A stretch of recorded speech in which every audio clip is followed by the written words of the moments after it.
The GK channel bu miyeng tabiriba pumnamakpu Gorbachov na aham namakta taram na okchari. Miyeng tabiriba pumnamakna eha pupuning tawgatpiba oina video asibu like tawbiu, channel asibu subscribe tawbiu loinana mayam pumnamakna video asibu loiba bawbutang miyeng tabiu.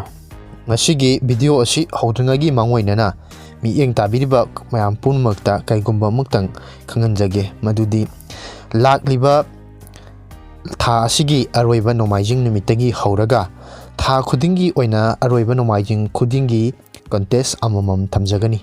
Hairiba contest asida mamangi episode singda hangkhriba wahang singdagi wahang manga khankatlaga hairiba contest asi pangthokjagani.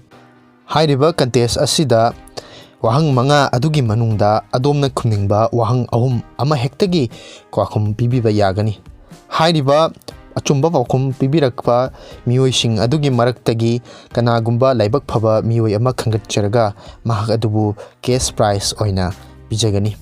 Hairiba wahang adugi paokhum adu mathangi thagi tang 15 fawbagi manungda pirakpa paokhum oigadabani.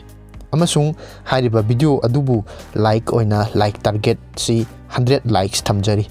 Maram aduna mayam punokna episode sing asi mapung phana amadi loiba phawbu yengbiu loinana hangkhriba wahang sing asibusu ningsingbiu. Ngasigi video asi matang asida haujarage. Ngasigi ihan hanba wahang asidi dialysis is meant for A. Kidney, B. Lungs, C. Brain, D. Liver. Dialysis haibasi makhada piriba sing asigi manungda amaga mari leinai. Ahanbada kidney, anisubada lungs, ahum subada brain, mari subada liver. Ngasigi anisuba wahang asidi in which year Quit India movement was launched? A. 1931, B. 1939, C. 1942, D. 1945. Quit India movement haribi iho asi karamba sahida hawkhibage?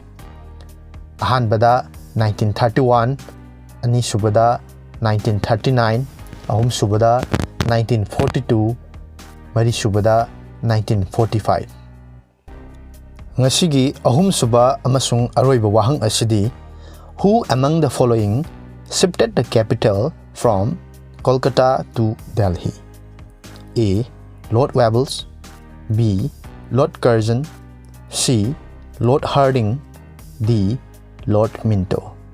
Makhada piriba miyoising asigi manungda karamba miyoigi matamda ekhoigi leibaki capital asi Kolkata dagina Delhi da hongkhibage?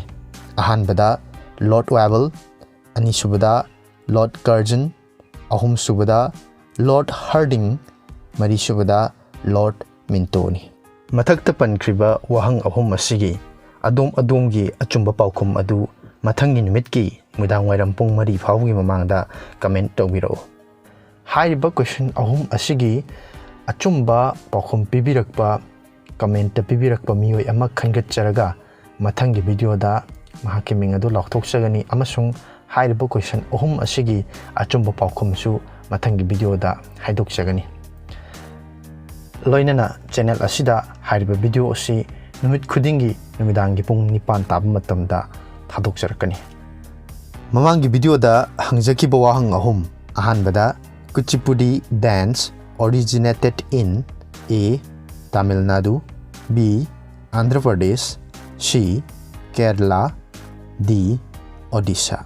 Hairiba wahang asigi achumba paokhumna B. Andhra Pradesh ni. Anisuba wahang da spring tides occurred A. Once in 1 year, B. Twice in 1 year, C. Once in 1 month, D. Twice in 1 month. Hairiba wahang asigi achumba paokhumna D. Twice in 1 month ni. Ahum suba wahang da who was the first woman president of Congress? A. Sarojini Naidu, B. Aruna Asaf Ali, C. Annie Besant, D. Vijay Lakshmi Pandit.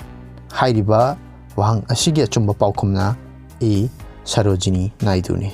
loinana hairiba wahang ahum asimaki achumba paokhum pibirakpa laibak phaba mioi adudi Indravani Thangzamni video asibu yengbiba amasung comment tawbibagidamak adombu thagatchari miyeng tabiriba pumnamakna video asibu like taobirammu share taobirammu loinana channel asibusu mapung phaba channel ama oinabagidamakta subscribe taobirammu miyeng tabiriba pumnamapu masigi oinadi kainanaba yathang nijari mathangi video da amuk thengnarasi mayam pumnamapu Gorbachov na amuk hanna thagatpa phongdokchari